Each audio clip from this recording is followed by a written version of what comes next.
Hey there, I'm Lee Ullman here with some big news from the National Young Farmers Coalition. We're partnering with Heritage Radio Network on a special season of The Farm Report. It's all about what's happening with the Farm Bill and how it impacts farmers and eaters. I am growing diversified vegetables on land that's been in our family for 150 years. And so with the pandemic, gentrification, property values going up, we had to sell the land and we lost it. Join us as we uncover the untold stories behind this massive piece of legislation that shapes how we grow our food, what we eat, and so much more. The problems we have had, those are things that come from earlier Farm Bill and USDA policy, right? Like Earl Butz, get big or get out.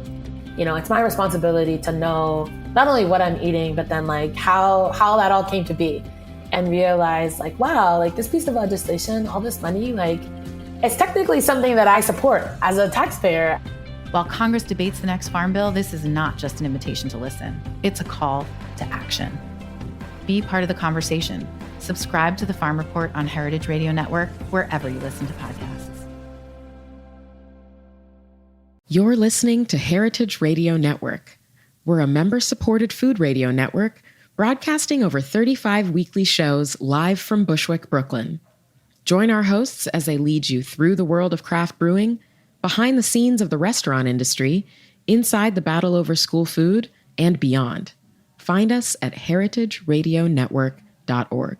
This episode is brought to you by Wisconsin Cheese. Did you know that Wisconsin wins more national and international cheese awards than any other state or country? Learn more about Wisconsin's cheese-making history at wisconsincheese.com. Hello, and welcome to Snacky Tunes. I'm one half your host, Greg Bresnitz. On a very special episode today, we head down to the city of brotherly love and tape live from the House of Vans, Philadelphia. We are joined by our friends from the bands Hop Along, the owners of Tiny's Bottle Shop, and Little Baby Ice Cream. We talk about the food and music scene, Philadelphia fans, and the stories that are told due to the wide range and available housing for all of its artists and makers. Then we head back into our archives with one of our favorite performances from the band Heaven's Gate. So sit back, relax, and here's another episode of Snacky Tunes on Heritage Radio. We talk about food, we talk about music, with musical dudes, finger on the pulse, Snacky Tunes.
I'm Tyler. I play bass in Hop Along.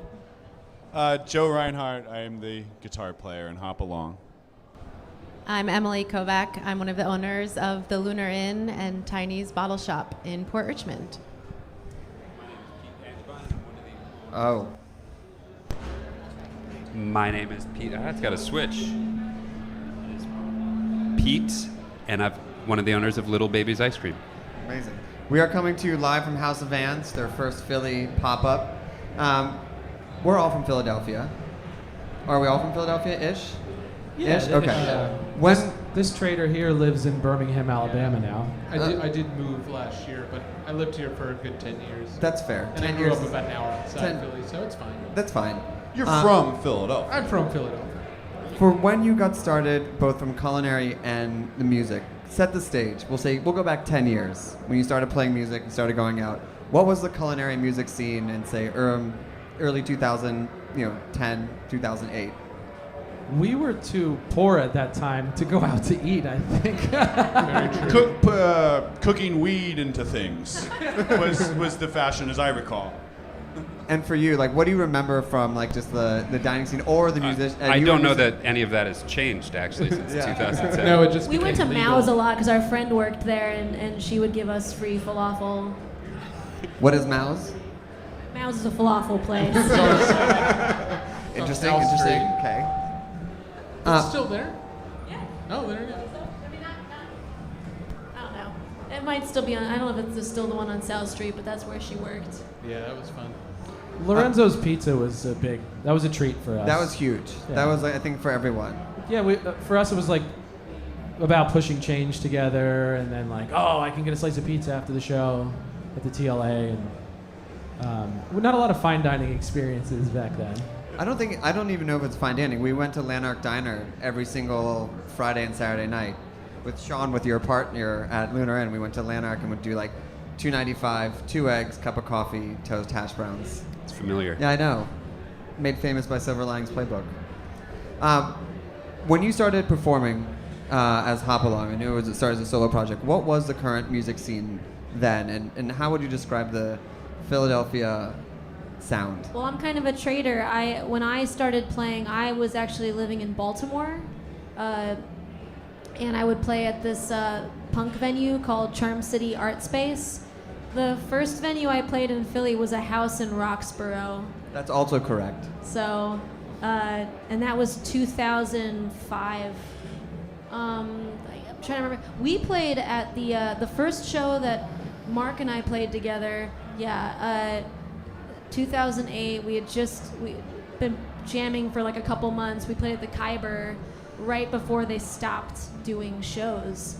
And of course, later on, I heard about all the artists that had played there previous to us: Cat Power, Pavement, Bright Eyes, bunch of people. That's a good way of talking it up, considering that like we basically just played to Mom that night. You're like, the other acts played here. I mean, we're playing to a packed room tonight, so yeah. And apart from your side, you were also, Pete, you were a musician before you got into ice cream. Yeah, that's right. Yeah, my exclusive life experiences in music, really, and I came to ice cream really because I just decided that I didn't want to live in a van anymore, and ice cream just seemed like kind of a novel creative platform to make something new and exciting, and kind of everybody I knew was in a band, and I didn't know anybody that had an ice cream company, so I decided to be that dope, and here we are. Fast forward a little while. And Emily, for the early stages of Tiny's, where did the idea come from, and what was it about the Philly scene that allowed you to find space for it? Well, we're so new. I do feel like in that mid-aughts era, I was also in a band and went on tour and would go to these places in other cities that I have this feeling of like, I wish there was something like this at home. Like, there was plenty of good restaurants, I think, at the time. Again, I wasn't frequenting like fancy restaurants, and there was plenty of places to get cheap street food.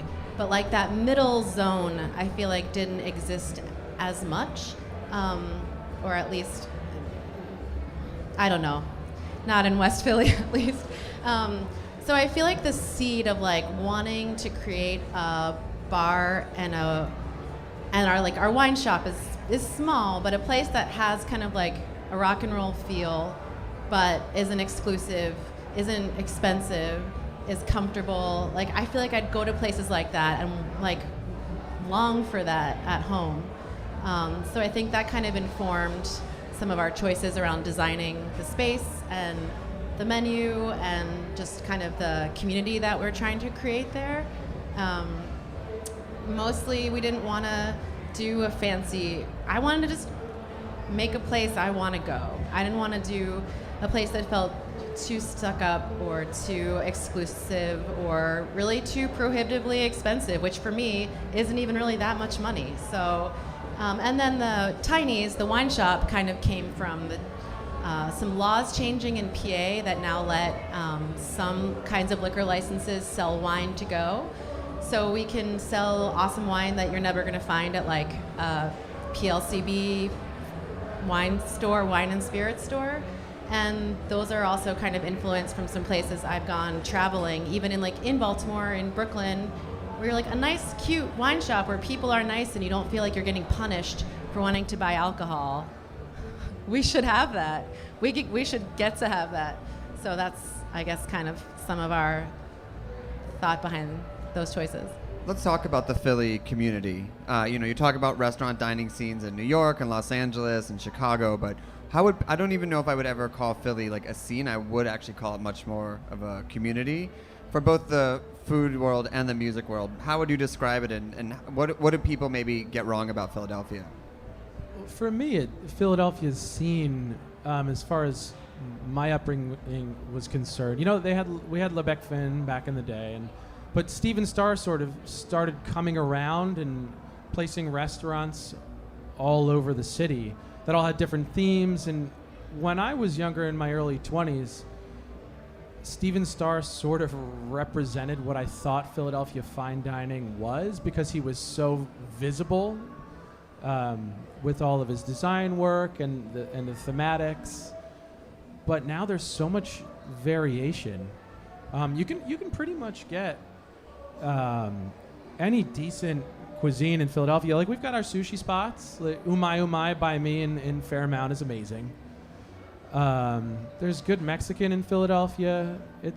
The scene now is really diverse. I don't think, if you get to talking about fine dining in Philadelphia, I don't think you'll find a single person who hasn't been to or want to go to Soraya, which is, have you guys been to? It's changing and it's evolving and it's exciting to be a part of it now. And how would you feel about the music community, the music scene? Like, I mean, a lot of the venues that we grew up going to have closed since then. So would you say that there's enough spaces for bands have to venture out, or there's its own community within the Philadelphia walls? I think Philly, it's nice that it's a city that still has room for story. A lot of cities, I think, it's so challenging to just like get by, that there isn't any room for, one place that immediately popped up when you were talking about restaurants, to me, and when you said Mexican, I was thinking of South Philly Barbacoa immediately, who were just featured on Chef's Table, and her story is incredible, and her perseverance. I think it's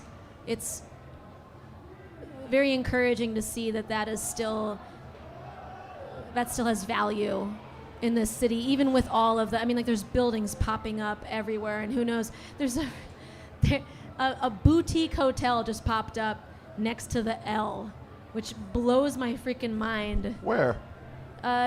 It's like right by L Bar. I'm not trying to Really? Yeah, it's not crazy. Trying to name. We don't name names on this show. Major transformations are happening, but I hope that story remains vital here. I really love that it is, and music as well. As venues, as house venues drop away, new ones begin. I'm at an age now where I just don't even know any of the DIY venues popping up. I really feel my age.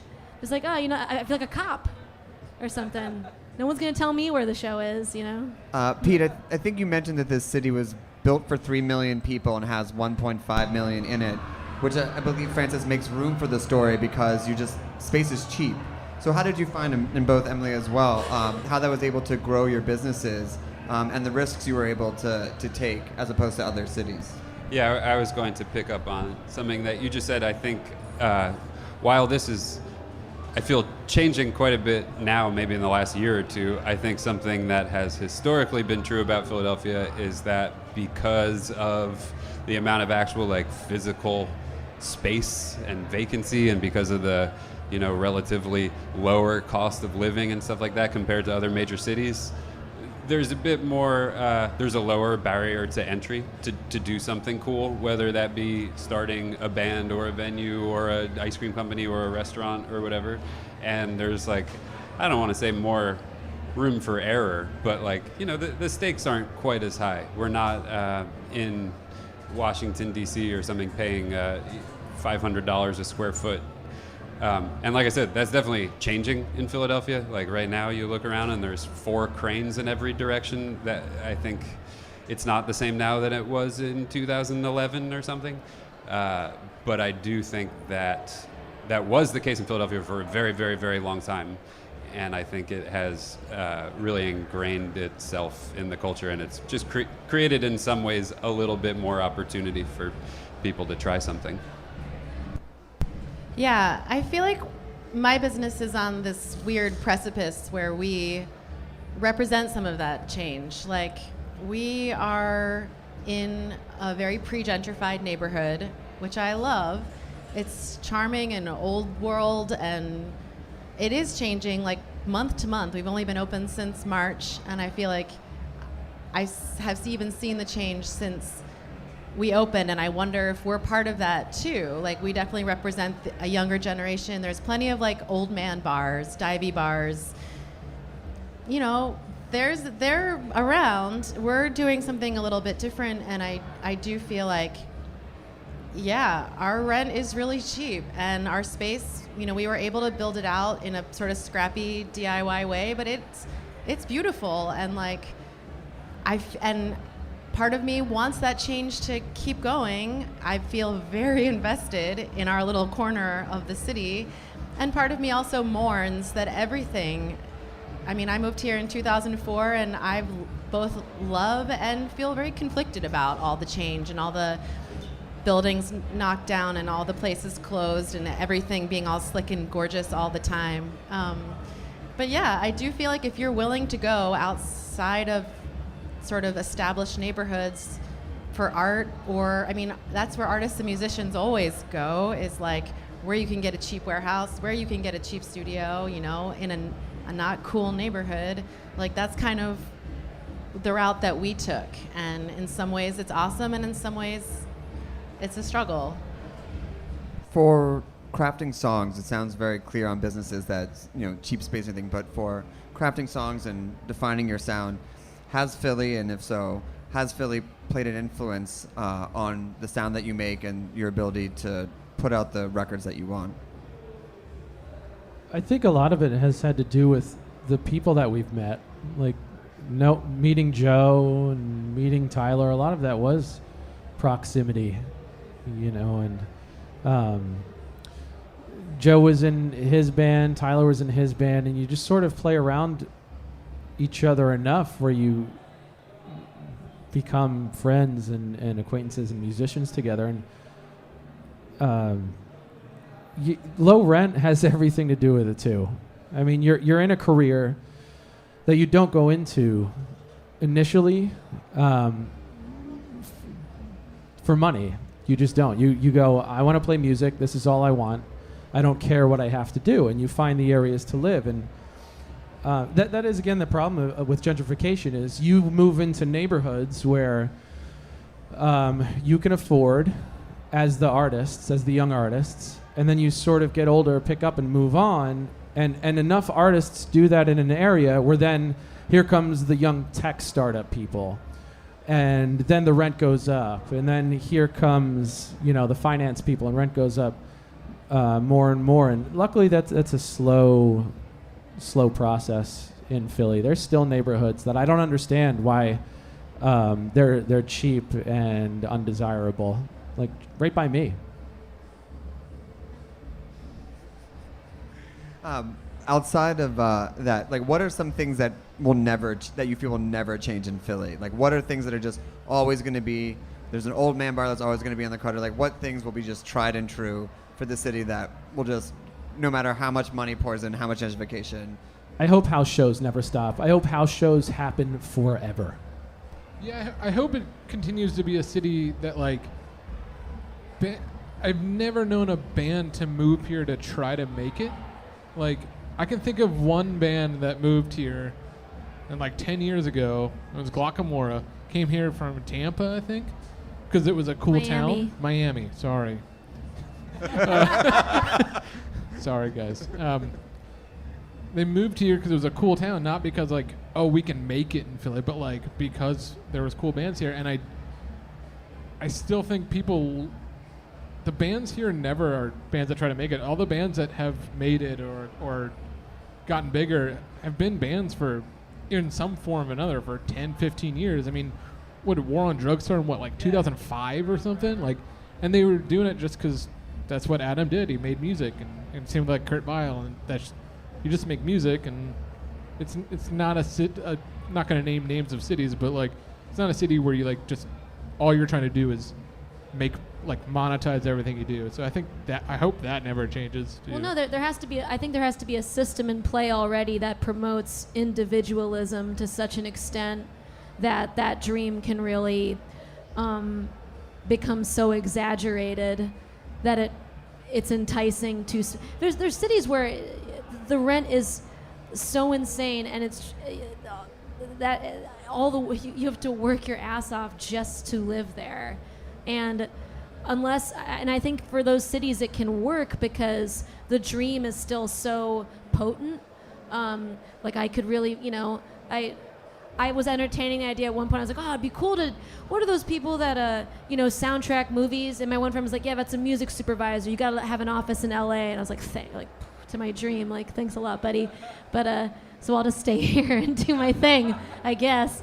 But there's still cities where it's like, well, you got to live there. I went to school for visual art, and there aren't too many, I think it's still pretty expected to move to either New York or LA, or I don't know where else. I fell off the ball with it, but it's not, if you just want to make your work, if that's all that really matters to you, you can live all sorts of places if that's all you really care about. This is just one of them, and it happens to be a great place with a lot of people doing that, and I do hope it stays that way. Let's talk about Philly fans. I grew up going to Flyers games. Philly fans can either, like, love you or hate you almost, like, overnight. Does that extend to music fans and to your business fans, that, like, they can be vicious but also loving at the same time? I heard the Pixies got booed once because they wouldn't do an encore. I heard people were really, really mad. Sounds like Philly. They were, like, super tired. It just, like, wasn't, and like, just furious. I think it is, it's they're not going to, can I swear? Yes. They're not going to bullshit you here. If, Whoa. like, right? It's not, we were in LA, and we wanted to get breakfast, and we went on Yelp to find a breakfast place. And we went to one that had like 400 reviews, 4 stars. It was the worst. It sucked.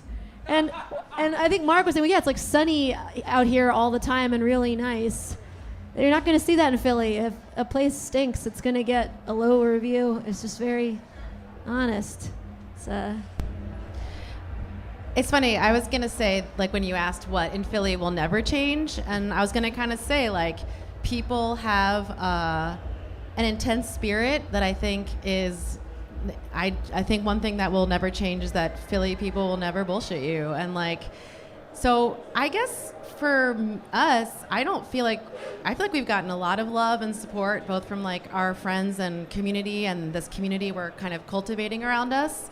I do think that trends and like social media influencers and things like that's happening now here in a big way, and those tides might change. And we're really invested in trying to bring people natural wine, real wine, and really good food. And I don't know, maybe in 5 years people won't care about those things anymore, but I want to keep doing them either way. So I don't feel like we've gotten a lot of like brunt of the sort of trademarked Philly haters, but I don't know, it's probably different for artists who are putting their heart on. I think they will still care about those things. I hope so. It's just like I do feel like as Philly gets cooler in a more like nationally recognized way, there's just more people here who if they're Instagramming about you, that can be weirdly huge for you, but they can also just as well ignore you. And maybe that's like one kind of little offshoot of that. It's not like sports fans, but like foodie people, I guess, seem fickle too. So I mean, as Philly gets cooler, there are going to be ambassadors for Philly, which I think that you represent when you're on the road, and you represent through your wine shop and you through your videos. How does it feel to represent Philly, and what do you think values you need to project to people who have never been here when they try to pigeonhole someone in a few sentences or a few quips?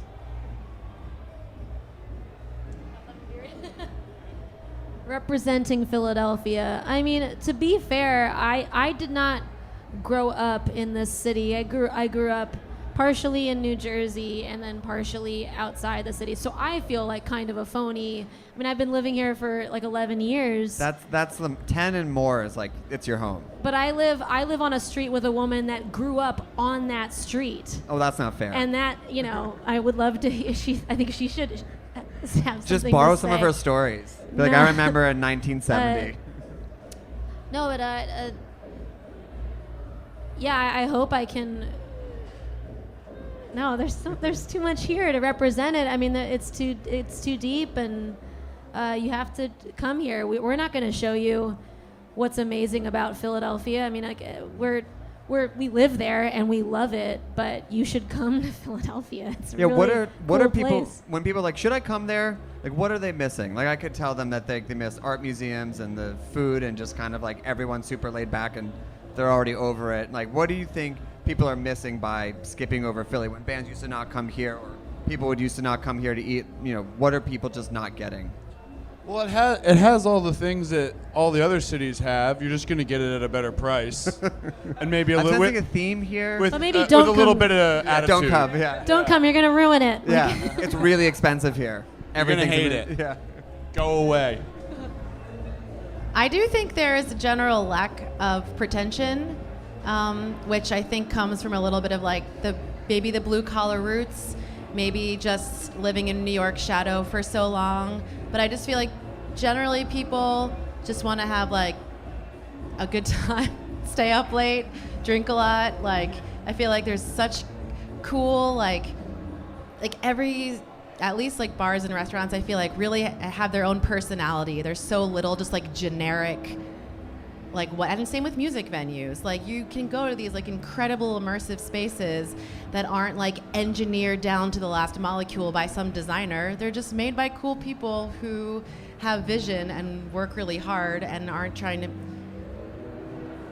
make it too fancy. I mean, I think everyone loves to be fancy, but the thing I love about Philly is that there's like, it's not a snobby town, and I am reminded of that when I go to other towns sometimes. That how snobby other towns are? No. Yeah. It's like a culture of underdogs in Philadelphia. And again, that's sort of what makes it great, but it's also, I lived in New York for about 9 years. I was here for a very long time, moved there, and then came back. And you almost always feel this obligation to this city because, to paraphrase, for instance, we lived in New Jersey for quite a while, about 12 years, and when I moved back to New York, I found this Mets jacket from 1986 when they won the championship, which was like big for me. My sister was born, who then I have this amazing relationship with, and I get to work with her. And the Mets were like a big theme growing up because our father was so into baseball. So wearing it in New York was no big deal because I could put it on and be like, no one knows I'm from Philadelphia. It's fine. Everyone's like, oh, the Mets. I don't think I've worn that jacket like once since I've been back here in Philadelphia. I put it on and I look in the mirror and I'm just like, I'm a piece of shit. Do you think people would just call you out on the street immediately? That old woman on your block would be like, you gotta take that jacket off. Well, I mean, you really get called out for wearing a Mets jacket anywhere except New York, because everywhere else they're like, Mets suck, and you're like, yeah, all right, sorry. But yeah, in Philadelphia, I'm a little, it's not fear. Maybe it is a little bit. And that's, again, why I love Philadelphia. A lot of your ice cream flavors are inspired by the city. Where do you pull inspiration from, and how do you know that you've nailed it in a flavor? And what is a good example of a pairing of the city and a flavor? Sure, yeah. So I think so much of the kind of the brand and concept and spirit behind Little Baby's Ice Cream is really all about pumping up the world around us, and that's really been the strategy since day one about how to both like make a product but also get our name out there is based on collaborating and partnering and making things together with other chefs and other restaurants and other brands and artists and bands. We've collaborated with like really nonprofit organizations, like probably well over 100 different entities to create our ice cream, not to mention like the regional dairy farmers that we're getting all our stuff from. Right, pretty much everything is actually from our food region, and I'd like to think that's the way in which we kind of rep Philadelphia too, is that like that's what we are, that's what this is, that's what we're trying to do, even down to it's kind of just a coincidental thing that all ice cream that doesn't include eggs has always been referred to as Philadelphia style ice cream, and that's a thing that's like been the case for hundreds of years, but nobody ever really discussed it much, and I feel that we've like reclaimed that mantle, right? And that's something that's like on all of our menus and something that we talk about. And so I guess an example of one of these things is so peanut chews. Peanut chews, right? It's like I think it's 100 years old at this point. It's a vegan candy that is made right here in Philadelphia. We somehow got the opportunity to make the first ever official Goldenberg's peanut chew ice cream a couple years ago with some of our vegan ice cream. And we got a tour of the Peanut Chews factory from Ruth Goldenberg, who's this like amazing 90-year-old woman who still runs a factory. And that flavor is both really popular in real life with people eating it, but also kind of like out there on the internet and in the world. And that's something that, I feel good about that. I'm proud of that. That it is, peanut chews, I should also say, are like a very specific regional treat. They are not distributed all over the country. I don't think you can even find them I don't think you can find them in New York. I think it's really a here thing. And so that kind of connection at the end of the day, all it is like a really tasty dessert, right? Pretty simple. But yeah, that's cool. And that's what we want to be out there in the world. So last question, and I want to hear from all of you, and I want to pick up on what you said, Francis, about as Philadelphia continues to evolve, I want all of you to say something. As it continues to evolve and innovate and stay the same and also change, what story do you want Philadelphia to tell to both inside or outsiders? I guess it would just be like every creative outlet, whether it's restaurants and bars or music, it is really about just the perseverance and the just the pure passion of doing it, less so about how do I pay rent. It's just, this is something I need to do, something I do because I would like it done. Just I need it done, so I'm gonna do it. I think that goes back to the blue collar thing, and that goes to the creative side too, and the restaurant side. Like, I wish there was a bar like this, I'm gonna make it so. I wish there was music like this, I'm gonna make it so. Well, yeah, I guess in the spirit of the blue collarness, Philly had a rejuvenation after like the 70s and 80s and early 90s. Now it is sort of a breeding ground for artists because it's so affordable. It's always been a pretty good incubator where you have the time and the luxury to work on your art, and it also smashes headfirst into the blue collar attitude. So there's a pretty good helping of both of those things. So there's really a place for anyone interested in working a job that does not pay well and having plenty of time to work on your art. And I really hope it continues to be that way, even though obviously neighborhoods are changing and et cetera, et cetera. I don't know. I think it's a great open invitation for anyone. I never appreciated, like throughout my, even mainly throughout my early 20s as well, I did not, in school, I had my head just in what I was working on, and that was all that mattered. And then I moved into my brother's place in Philadelphia, and I just met this whole community of young musicians. Joe lived at this warehouse that was full. 100% musicians and a few visual artists who built their own. They had a screen printing studio there. Joe started his recording studio going on. How many years old is Headroom now? A little more than 10. A little more than 10, and it's still,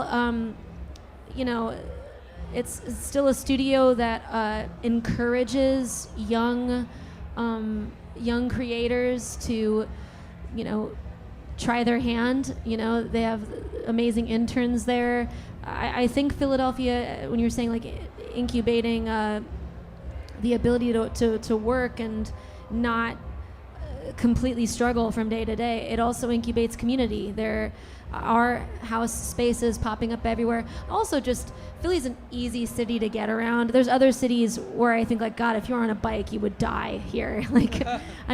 I have friends in Austin. I just think, like, man, this is rough to get around on a bike. There's a highway separating everybody from the city center. But Philadelphia, Joe lives in West Philly. It's like a 40-minute bike ride, and that's been really nice. I still don't go there. She doesn't come visit. I still completely stay around my block and don't go anywhere. But if you wanted to, you could. But if she wanted to, I could. It wouldn't kill you. That's the important thing. Is what we're If saying. I have to cross a body of water, I'm not going. Yeah, I actually fell off my bike on the Spring Garden Bridge and my shoe flew off. So I don't visit Joe anymore. A lot of holes in the streets. That's my only complaint. That's a good one. But then there's a guy that drives around and puts cement in the holes. There's people like that in this city too. They just do it themselves. Take care of problems themselves. You want to say something, Mark? I'm almost done talking. Now I'm done talking now. Right now? Yeah. Okay. I hope that Philadelphia can continue to be a place where young weirdos who don't feel at home where they are can come to find each other and be creative. Because that's what it was for me, and it was hugely important. I wouldn't be where I am now if I didn't find these weirdos, and we didn't carve out a little space somewhere in Fishtown, which is where no one wanted to live, to make music and record records. I think everybody needs that, and I hope Philadelphia can continue to be that for the next group of young weirdos that need to go somewhere to find themselves.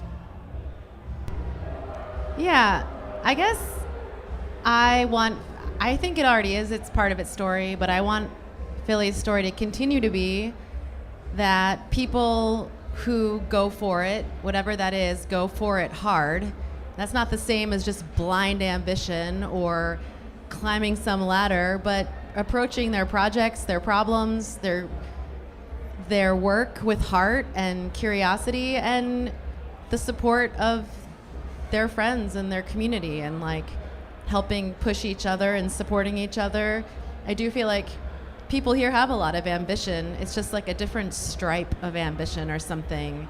And I think it's much preferable to just trying to claw toward some vision of success?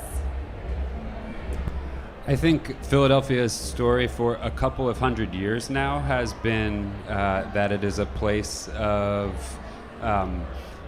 firsts and of like revolutionary things, right? This is where the first public hospital was, it's the first fire department, the first library, the first public park system, right? It's like all these first things that ever came about happened here, and they were supposed to be for everybody. And I hope that's the story for the rest of Philadelphia. Beautiful. All right, I want to make sure, where can people find you, come to your wine shop, go get your ice cream, listen to your music? Where can everyone find you? Little Baby's Ice Cream, we're all around you. Just look on the internet. But also Frankfurt Avenue is maybe a good place. The Lunar Inn and Tiny's Bottle Shop are on Richmond and Clementine Streets in Port Richmond, and we're on Instagram at the Lunar Inn and at Tiny's Bottle Shop. We are the band Hop Along, and Joe's home address is The Headroom, Philadelphia. Yeah, but that is an amazing recording studio. We've done all of our full lengths there. And he really does live there sometimes. Yeah, sometimes. Sometimes. Late nights go late. We're on Spotify. We're on all of the Tidal, iTunes, all that YouTube? stuff. YouTube, Bandcamp. Is Pure Volume still around? Is that, MySpace, you mean? MySpace, R.I.P. Do we have a MySpace? Not the band. Does anybody? I had one. Whoa. Yeah, I had one too. We all I did. can't get into it anymore. I don't Yeah. know the password. A big thank you to House of Vans, and thank you all for sitting here and listening. We are going to take a quick break, and we'll be back with another half of Snacky Tunes here on Heritage Radio Network.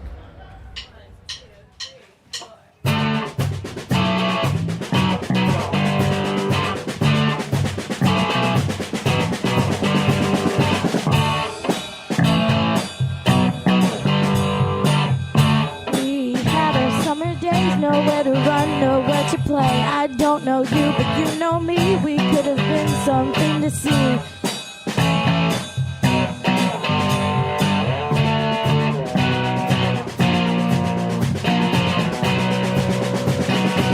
You're really nice, but I just can't. You're so damn sweet, but there's no chance I like you, so you just don't know what about me. You're really nice, but I just can't. You're so damn sweet, but there's no chance I like you, so you just don't know what about me.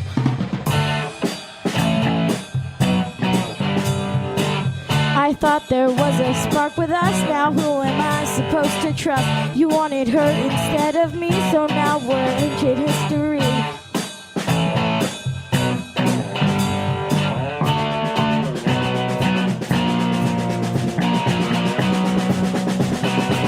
You're really nice, but I just can't. You're so damn sweet, but there's no chance I like you, so you just don't know what about me.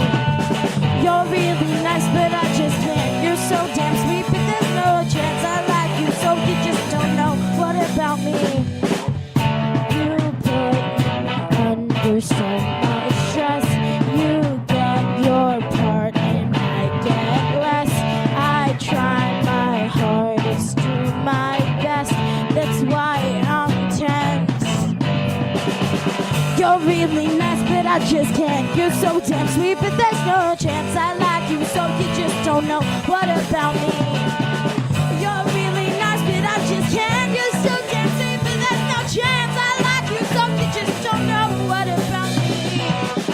You're really nice, but I just can't. You're so damn sweet, but there's no chance I like you, so you just don't know what about me.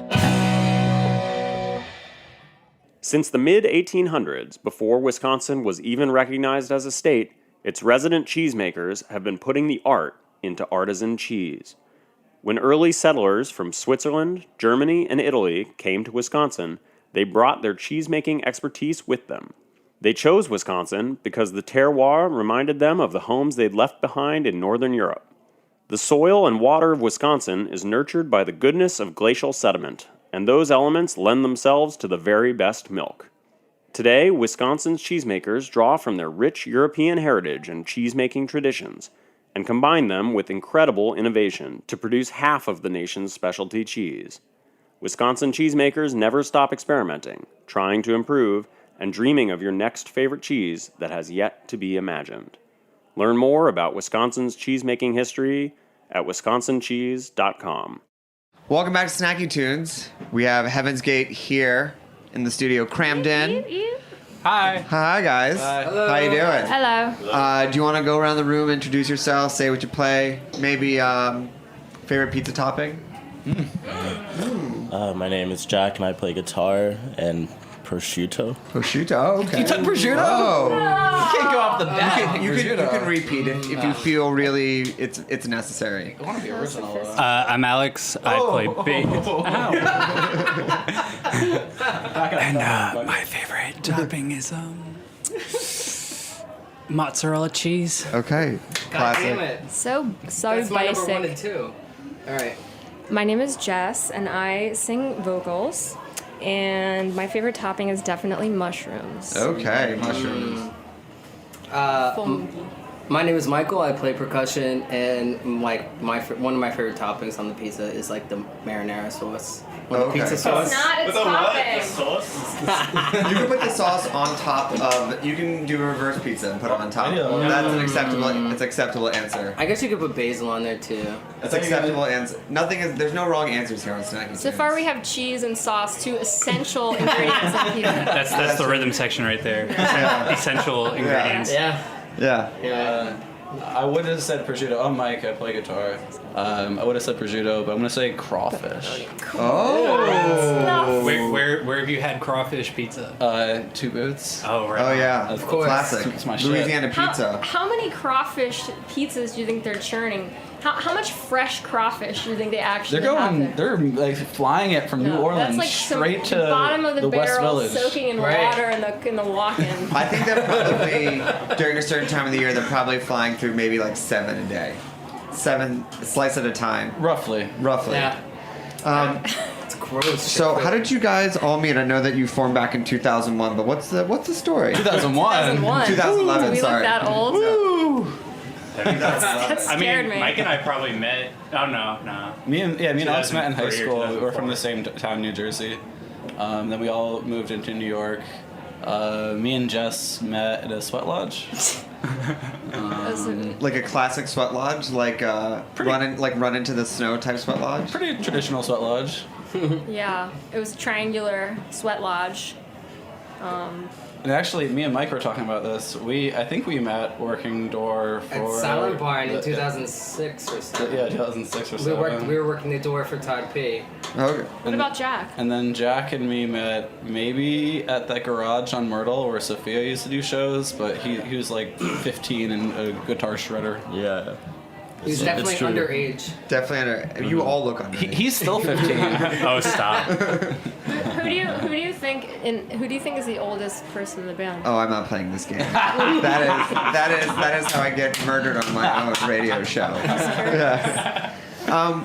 What I love about your music is that you have really deep topics. For example, like women held captive for a number of decades. How did you take that path for song lyrics, and how did it evolve from the first EP into the last 2 EPs about where you pull your ideas from? I think when we first started, I mean, my background's in like folk music, so I was writing more like traditional type of songs. But I think when our first 2 records, I was just trying to pull something together. I mean, I was writing about, smoking weed and dudes and it was just very like surface level things.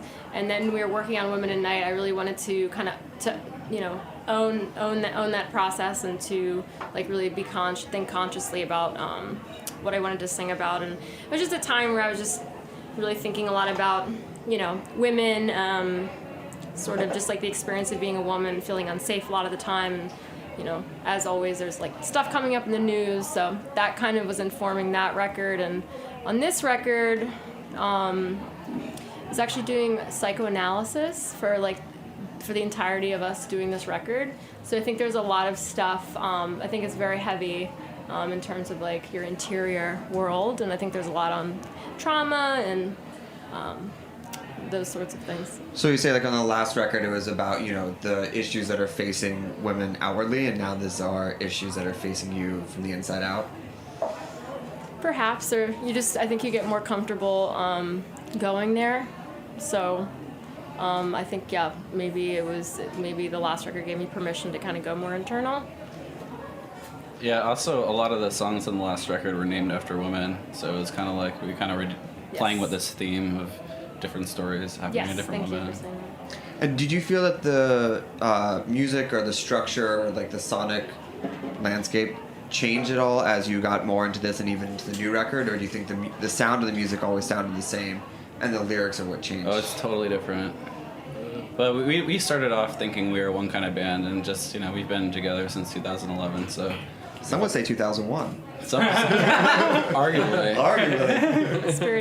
Spiritually. Never forget. What type of band did you think that you were, and what band are you actually? We thought we were a shoegaze band, and now we are something else. We sound a little bit like AC/DC. Come on.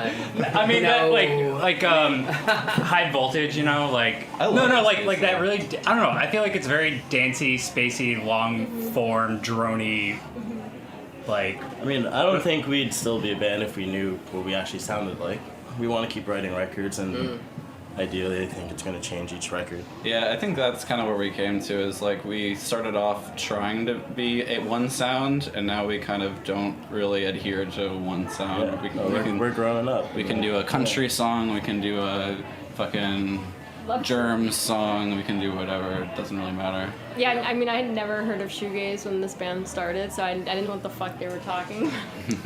But I think, you know, it's definitely gotten a little, you know, we have songs on this record that like kind of read as more like hardcore, or like songs more punk. Definitely we got a lot noisier, and I agree with your question. I think that as the sounds sort of change, the mood changes, right? So it started off poppy, happy, you know, superficially kind of summery. We were younger, and Boys and smoking weed, and now it's real issues. Sure. Yeah. Can we hear a song? Go back to Boys and Weed again. Right. The Boys and Weed are still there, but just other things on top of that. Can we hear a song? Yeah, let's play a song. What are you going to play for us first? This first song, everything we're going to play tonight is going to be off our upcoming record that we just recorded. And this first song is called Television. Great. Here we go live on Snacky Tunes.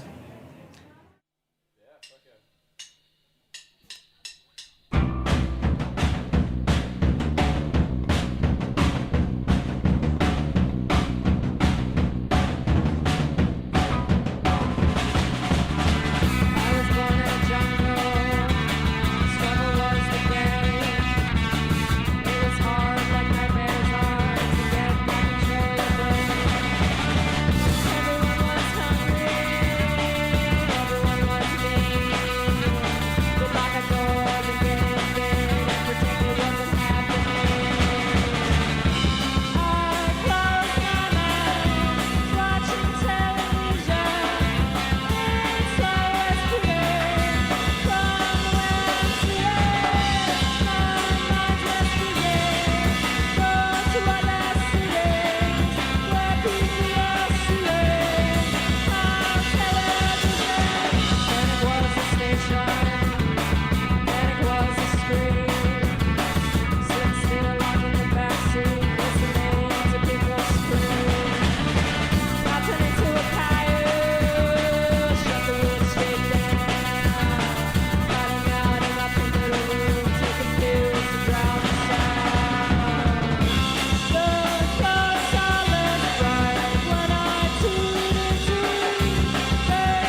wrote that you are a big fan of Guy Fieri. I don't think I don't know if you said it right. If you've been watching his shows, he actually says Fieri now. Oh, he changed it? He did. He doesn't say, I'm Guy Fieri. Now Yeah. he says Fieri. Well, Darren and I are a big fan of the Triple D. We spent much time talking about it. Great, let's do it. Outside of the fact that once you get past the fact of what you see, we love the fact that he's actually one of the few people that actually go out and like promote really small restaurants, Yes. and restaurants go on the record that after he stops by, the restaurants do a lot better. What are your reasons for loving him? Okay, so, excuse me. So, Move Mike over. Triple D is an antidepressant. It is, it really is. If you notice, if you watch cooking shows, if you watch other shows, he never says anything negative about anything, except for eggs. He hates eggs, and he will not eat eggs, especially raw eggs, like with the yolk. But if you notice it, he doesn't actually like get into any content. He just describes what he eats. Like he'll take a bite of a sandwich and he'll say, the toast and the lettuce and that mayonnaise is really coming through, and then you get hit with that turkey at the end. It's just so I think when you're looking for that kind of like psychic break, or like you're just feeling down about stuff, he's just really he's a real posy dude. I think in a way he captures the millennial zeitgeist. He's just he's joyous and simple, and it's easy to watch, and I really appreciate his unbridled enthusiasm. There's a cynicism that I used to have when I first started watching with it. Like, no way this guy can keep it up for this long a time. But month after month, year after year, like it's and it never changes. It never changes. But it doesn't matter, and there's no rhyme or reason to an episode. He's like, we're here in Detroit, and then he's like, now we're skipping over to Honduras. I think that now, well, to pull into a little bit of magic, like TV magic, is like, I think that's because they have so many episodes and so many locations. They're like, we're just gonna it's a forever clip show. Who knows? Yeah. He might be dead for the last 3 years. We have no idea. Or maybe he is like AI. Yeah. Oh, that'd be amazing. There's like 3 of him. Oh my god. That they've just funneled in all the flavor, like all the flavor profiles, and he's like all that Twitter, data digestion is like spat back out. Well, and now it's Triple G, Guy's Grocery Games. I have not watched that yet. Triple G is a boxer. He's a great boxer. He's amazing. Like a box of. He has his own supermarket, and there's everything in it. Everything you could ever need, like squid ink. Like things that you would never have at a grocery store. He's got it all. But is this a show? It's a show. 3 contestants. They have carts. They have challenges. They have to run. They get the stuff. They put it in the carts. This is like supermarket sweeps. Yeah. It is. But then he fucks with them a lot. Oh. Can I say that? Yeah, you can. I mean, I don't think Guy Fieri fucks with anybody. He might mess with them. He messes with them, Yeah. and he has some really good pranks. You should watch it. Okay. Can we hear another song? Yeah. What are you let's gonna do play for us? Landline. Yeah, this one's called Landline. It's also going to be off our next record. Cool. It's our dead format suite. Or what? Dead format suite, like television into landline. Perfect. Here we go, live on Snacky Tunes.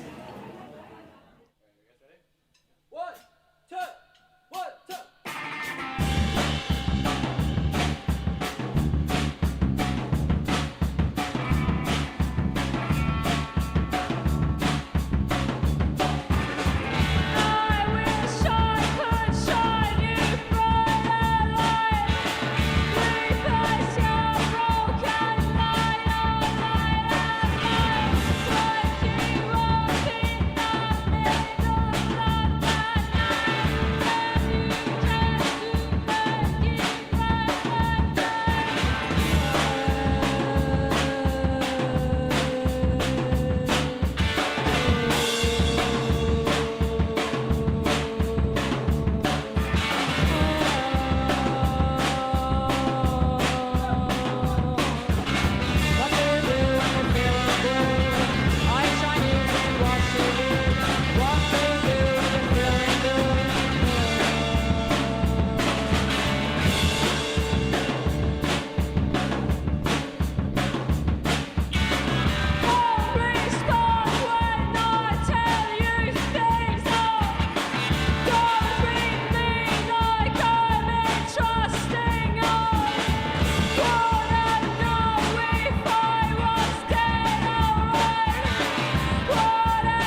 That song was great.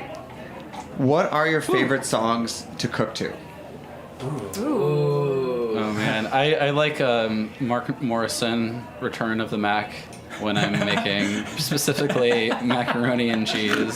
Is it just with chorizo? Is it just on repeat? Is it you just like over and over? It's just that original O that he does. Oh, that's me, and I'm just like mixing in the cheese. I like Nina Simone does a version of Tell It Like It Is. Of course, it's amazing. Oh my god, I get to snuggle up with Bae, chop up the onions. You're chopping up onions in bed? Yeah, chopping up the peppers and onions. Are they going into anything, or you just like you have like Tupperwares of like onions and peppers that just listen to Nina Simone? Bro, it doesn't get that far. Okay. Get some marinara sauce, and you've almost got a pizza, kinda. Walter Wanderley and like samba music. Samba, like early I guess it's late 60s. It just feels really great to whisk eggs too. Oh. You, like do a little dance. Also, yeah, Nelly. And anything Nelly. Alright. I honestly cook mostly to talk radio, like podcasts. Music is not a cooking activity for me. I don't know. It's just You're like throwing some Terry Gross, and you're like, I'm gonna make some roast chicken, think about life. Yeah. Coast to coast. Or like some true crime. Oh, perfect. Oh, okay. That's a little. That's really wets my appetite. Yeah, try that. I do Maybe that I'll too. start cooking more. Yeah. True crime. That's I think like the classic like Billie Holiday or like Ella, or like maybe like Shangri-La's. Oh, what are you cooking to this? Like, what are you making? I make all kinds of stuff, baby. Oh, okay. So you mentioned the new record. Any plans for release, label, home? Yeah, we're still finishing it up. We did it upstate, which was really nice for us to not do a record in New York. City. So we did it like outside of Hudson. And a fruit farm. In Germantown, in the studio that a bunch of other really great bands have recorded at. We're still in the process of finishing it, and we're just not really rushing it at this point. It's going to be our third full length and fourth release, so we're just taking our time with it. Feeling good about it. Let it simmer. We're very excited about it. It's gonna sound simmer. way better and bigger than anything we've ever done before. So I think it's gonna be great. Yeah, man. To continue that analogy, a lot of these songs have definitely been like minced really well. Minced? Yeah. He said, "Let it simmer." Yeah. From Milan to mince. Like cut up little pieces of garlic. Yeah, minced garlic. Yeah. Sorry, maybe that's the wrong analogy. Then I don't know. No, some of the songs are like have been like worked on for a very long time. You know what I mean? Like there's been a lot of like. There's a lot of layers. We've had a lot of time to stew. Put a lot of work like an onion. Yeah. A red onion. Let's do like a julienne. We can strike that, I'm sure. No, we're gonna keep that all. Julian the song. I want to make sure that we have time to get in one more song, but any tours coming up? I think we'll tour after the record comes out. Any local shows? We'll probably play. We just played this past week at Secret Project Robot with Weeping Icon, who are really amazing. Yeah. We're probably going to play a bunch towards the end of the year and maybe tour in early spring, but we're kind of just working on finishing the record right now. But keep your eyes peeled. Cool. We'll be out there. Ears on the radio. And where can people find you? Social media, Instagram, Spotify, the Bandcamp, internet. The internet. We have a Bandcamp, and you can buy really cool T-shirts and records on it. Sure. We're on Spotify. We're on Google. But we're a little old school, so we don't have like a tweeter. Perfect. Yeah. Just people yelling at each other anyway. Yeah, we'd be beefing way too much if we had a Twitter. Yeah. I would delete all of your posts. All of them. Yeah, I would have too many non sequiturs, I'm sure. Well, I want to thank Heaven's Gate for coming on the show today. Thank you for having us. Thanks for having us. Big shout out to our food guest earlier in the show. We will be back next week with another live episode of Snacky Tunes. What's the name of the song you're going to take us out with? Depressive Agitation. Perfect. Thanks, guys. Thank you. We will be back next week. Thanks for listening.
We talk about food, we talk about music with musical dudes.